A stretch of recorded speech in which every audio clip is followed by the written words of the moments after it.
Hey guys, it's Jaden. Today we're talking about the Expanse Season 5, Episode 10, Nemesis games. And, we've been bringing it to you all season. We, as in the relative we of me.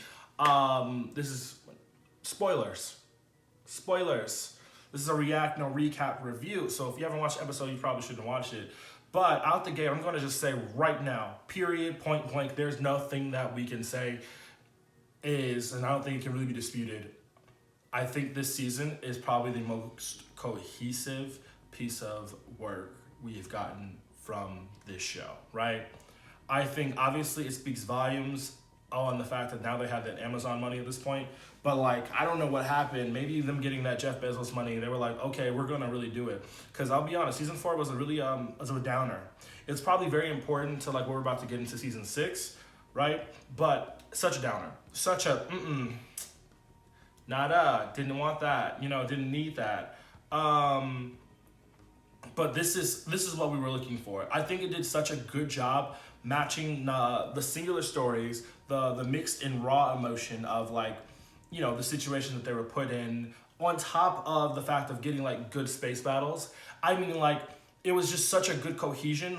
We haven't really gotten that. And I'm not saying the other seasons before 4 were bad or anything like that. I'm just saying I think this season was so cohesive and it was so strong. You would be a fool not to say this was the best, because we got so much out of this season, from backstories on Amos, a more expanded backstory on Naomi, a really good sightsee of Mars, but from not from Bobby's perspective, from a normal person, and really setting up that villain, or maybe not, I don't know, maybe that guy's dead, I don't know. But I just think we did a really good job. The rocks, I mean there's so many different beats in this entire season where you're just oh my God. This was jam-packed, jam-filled with so many things, right? And there's so much to read into. I mean, even the conversation with Drummer, and that whole arc of Drummer basically realizing I have to do what's best for my family, really going out her way, and that kind of dueling. I don't like using the word matriarchal role because I feel kind of goes against what we're all standing for on the show. But I guess the leading role essentially of Drummer crew and Drummer faction, and essentially the dueling minds between Lasana and Drummer. I did say Corral's gonna die. I said Corral's gonna die. I said Drummer's gonna do it. I got that wrong, but I said she was gonna die. And you know what? She's gone. Because they realized, they, as in Drummer, realized nah, I can't do this. Now my only issue is the fact of Drummer crew breaking up. And I feel there was just so many lies and deceits between both of them. I get Drummer really wanted to have a family. Drummer really wanted so much out of their relationship with her polyamorous cubist of people. I just think Oksana having the idea of being there's nothing for us to stay here, and it's true. Y'all have broken each other though, and it's not really, I don't even think it's their fault. I think it was really the fact of Marco. But you had no choice, right? Y'all were just living your best, family days, lifestyle in space, scavenging and ravaging. And then Marco wanna be I need a meeting. And Drummer knows, I know, Oksana knows. Every one of them knows that if they would have said no to Marco, they all would have died. So she had no choice to do what she did and to leave him there. So everything happened the way it did, and it's just really sad. But I don't think we would have gotten where we were if it wasn't for Drummer. And also speaking on that, I don't think that I was wrong in the sense of I said Naomi's gonna save herself. Naomi officially basically saved herself. Every time somebody did something stupid, she said, I gotta counteract this, I gotta counteract this, I gotta counteract this. And I mean, what a fighter. And just going into Naomi's character as a whole of just my feelings towards Naomi has bumped it up to the top, because I did not have these feelings towards Naomi. I don't think I cared as much about Naomi. I thought she was a great character. I think she was but I think this season really exposed her so that she can really grow, and we can actually see exactly who and what she can truly do when she's really faced with the challenge. I also think even the conversation with Eric, and really getting to know Eric in the background of Timmy Amos, and all that stuff like that. Even an understanding of like this weird relationship between him and Peaches. Like, it's just interesting to say the least. I don't know. I do think that, Eric is not going anywhere off of Luna because, like, my dude, the ring has been taken over. You ain't going nowhere. And I'm realizing, though, that, like, I think I mentioned this earlier in the video, but I'm not entirely sure. I think that the events of Season 4 are going to play a significant role in discovering what and how we're going to deal with Season 6, right? I don't think that they should have brought the proto-molecule anywhere near the gate, right? It should not, because it revived or did something, I don't know. But all I know is Peter Burke and his associate are gone. After being like, we're going to, without there's no time for bending. If you don't, chain of command, you're going to get a bullet. And it's like, I guess this man has been a military man all his life. And I already did like analysis on this man, but like, I get exactly where his motivations come from. And I do think, like, he's done some notable things. Even though he's been in, like, literally less than 5 to 10 minutes of screen time total, I get it. I get the role. I get what he's trying to do. And do I respect what he did? No. This man teamed up with the Soulless Terrorists because he knew that, 1, his planet was dying. 2, he was about to lose his power. And 3, he was about to become irrelevant. So, I guess, my guy.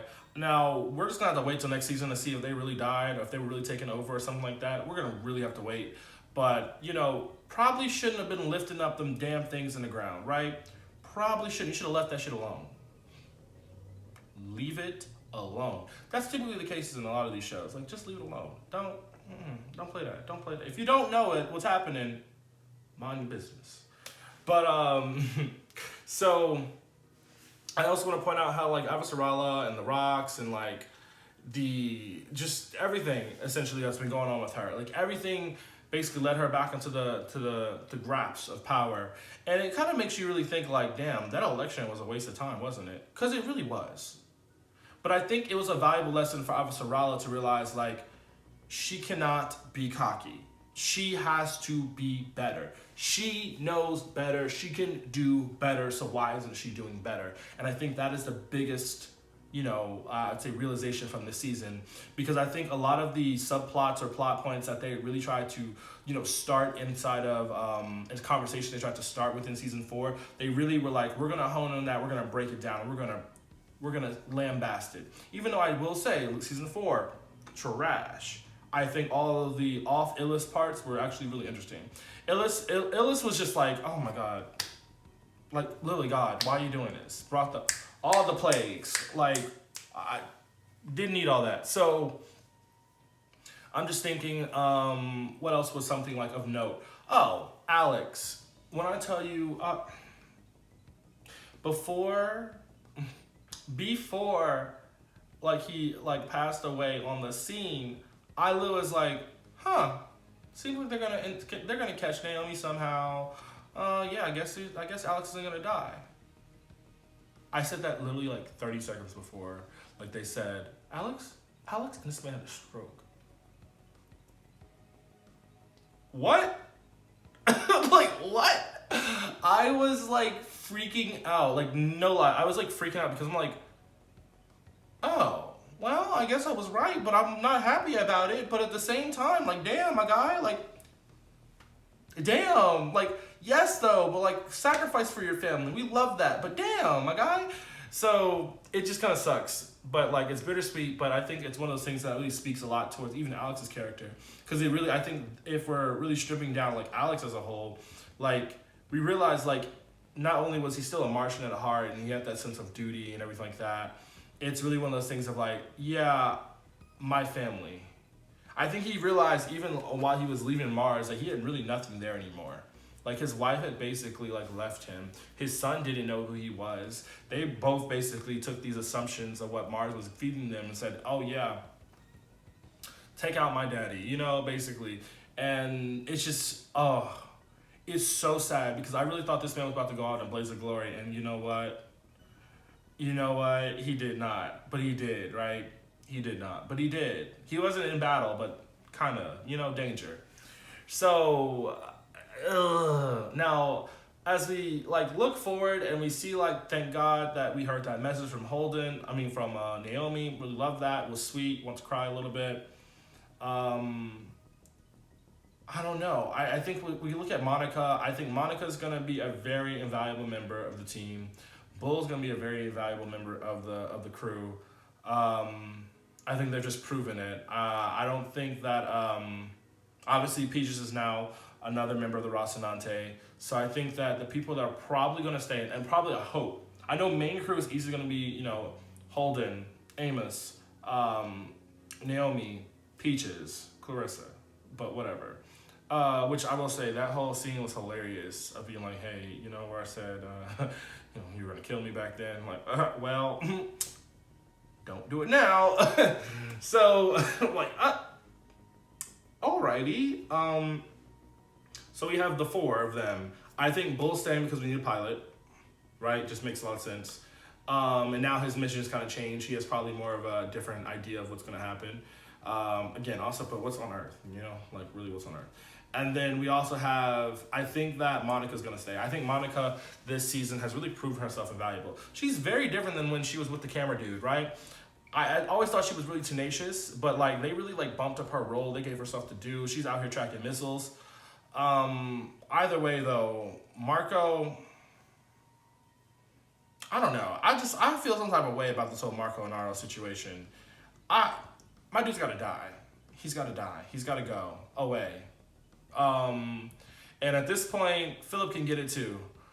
Philip had his chance. He chose wrong, and that's his problem. And I said what I said, because I get exactly where Marcus's, like where his motivations come from, but you look at it from like just a point blank period. What are you doing, my guy? And I'm just sitting there like, what are you doing, Marcos? So, Marco, same difference. Who cares, right? Anyway, so season 6, I'm just imagining, predicting. Let's see what's happening. Hopefully, though, they've got the preview on that 9th book, because I would hate for The Expanse to end without having its own book, because we know what happens when you run out of book material on a series based on a book and very specific things, right? We know what happens. We just want to point out, that show, GOT, Game of Thrones, dominated for like 10 years. And one season ruined all that goodwill. Now, we will all probably be watching these prequels, right? We will all be watching these prequels. But it's just so funny how one season could take basically your name out of contention and ruin every single bit of goodwill that you had gained. So don't think that The Expanse is going to do that. I feel like The Expanse has just been getting better and better every season, except minus season 4. So yeah, best season, best overall season. I don't think that that's even a debate. Like, that's just how I feel. Season 6, I think they're going to obviously fight Marcos. But I don't think Marco is the big bad of the season. I think that Marco will probably be dealt with by the middle of the season, or by like episode 3 or 4. I think the biggest issue is more about like that alien that basically destroyed all the worlds and being revived and reactivated because some dumbass brought the proto-molecule back into the club, So on one hand, you also could say like, why didn't Fred destroy it? Or on the other hand, you could say, why did Naomi actually plot it where she was supposed to? These are the things, these are the questions, these are the days, but whatever. That's my feelings. Avasarala, love her. Bobby, love her. Yeah, I think this also goes back to the whole conversation that Peter Burke, I'm not calling him anything different, said in the beginning of the season that, sometimes you need such a shakeup or something like that within the system in order to cause like dramatic change. And, sometimes war is really going to do that, because peace is not like everlasting, especially when you have people who base their entire lives off of war. So it was bound to happen. It's just kind of wild that like Marco's about to, I don't know. It's about to be very interesting, right? Season 6 is going to be lit, live, great, can't wait. Anyway, thank y'all so much for watching. That's all I got to say. Leave your comments in the comments. I really want to talk. I don't know what I'm actually going to do next. I said I was going to do WandaVision, but I'll be honest, the first two episodes, I was confused. I said, I don't want to talk about this. And now we're at this point, I'm like, Do I just start up in the middle of it? I guess. I don't know. We're gonna talk. Because it's about to get lit too. Anyway, I'm done. This is a long week. Talk to y'all later. See y'all next week. Bye.